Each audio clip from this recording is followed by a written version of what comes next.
Atos 9. Saulo, respirando ainda ameaças e morte contra os discípulos do Senhor, dirigiu-se ao sumo sacerdote e lhe pediu cartas para as sinagogas de Damasco, a fim de que, caso achasse alguns que eram do caminho, assim homens como mulheres, os levasse presos para Jerusalém.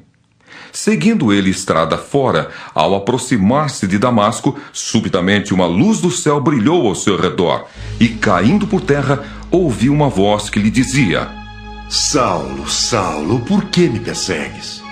Ele perguntou: Quem és tu, Senhor? E a resposta foi: Eu sou Jesus, a quem tu persegues. Mas levanta-te e entra na cidade, onde te dirão o que te convém fazer. Os seus companheiros de viagem pararam emudecidos, ouvindo a voz, não vendo contudo ninguém. Então se levantou Saulo da terra e, abrindo os olhos, nada podia ver. E guiando-o pela mão, levaram-no para Damasco. Esteve 3 dias sem ver, durante os quais nada comeu nem bebeu. Ora, havia em Damasco um discípulo chamado Ananias. Disse-lhe o Senhor numa visão: Ananias. Ao que respondeu: Eis-me aqui, Senhor. Então o Senhor lhe ordenou: Dispõe-te e vai à rua que se chama Direita, e na casa de Judas procura por Saulo, apelidado de Tarso. Pois ele está orando e viu entrar um homem chamado Ananias, e impor-lhe as mãos para que recuperasse a vista. Ananias, porém, respondeu: Senhor, de muitos tenho ouvido a respeito desse homem, quantos males tem feito aos teus santos em Jerusalém, e para aqui trouxe autorização dos principais sacerdotes para prender a todos os que invocam o teu nome. Mas o Senhor lhe disse: Vai, porque este é para mim um instrumento escolhido para levar o meu nome perante os gentios e reis, bem como perante os filhos de Israel. Pois eu lhe mostrarei quanto lhe importa sofrer pelo meu nome. Então Ananias foi e, entrando na casa, impôs sobre ele as mãos, dizendo: Saulo, irmão, o Senhor me enviou a saber, o próprio Jesus que te apareceu no caminho por onde vinhas, para que recuperes a vista e fiques cheio do Espírito Santo. Imediatamente lhe caíram dos olhos como que umas escamas, e tornou a ver. A seguir, levantou-se e foi batizado. E depois de ter se alimentado, sentiu-se fortalecido. Então permaneceu em Damasco alguns dias com os discípulos. E logo pregava nas sinagogas a Jesus, afirmando que este é o Filho de Deus.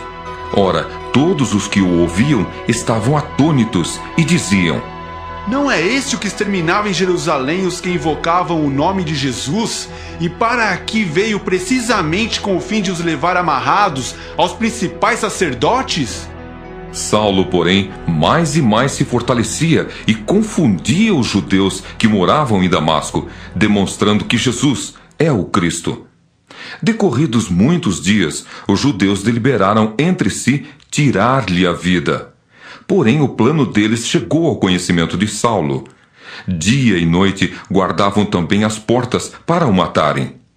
Mas os seus discípulos tomaram-no de noite e, colocando-o num cesto, desceram-no pela muralha. Tendo chegado a Jerusalém, procurou juntar-se com os discípulos. Todos, porém, o temiam, não acreditando que ele fosse discípulo. Mas Barnabé, tomando-o consigo, levou-o aos apóstolos e contou-lhes como ele vira o Senhor no caminho, e que este lhe falara, e como em Damasco pregara ousadamente em nome de Jesus. Estava com eles em Jerusalém, entrando e saindo, pregando ousadamente em nome do Senhor.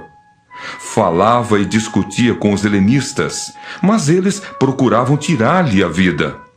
Tendo, porém, isto chegado ao conhecimento dos irmãos, levaram-no até Cesareia, e dali o enviaram para Tarso. A igreja, na verdade, tinha paz por toda a Judéia, Galiléia e Samaria, edificando-se e caminhando no temor do Senhor, e no conforto do Espírito Santo, crescia em número. Passando Pedro por toda parte, desceu também aos santos que habitavam em Lida.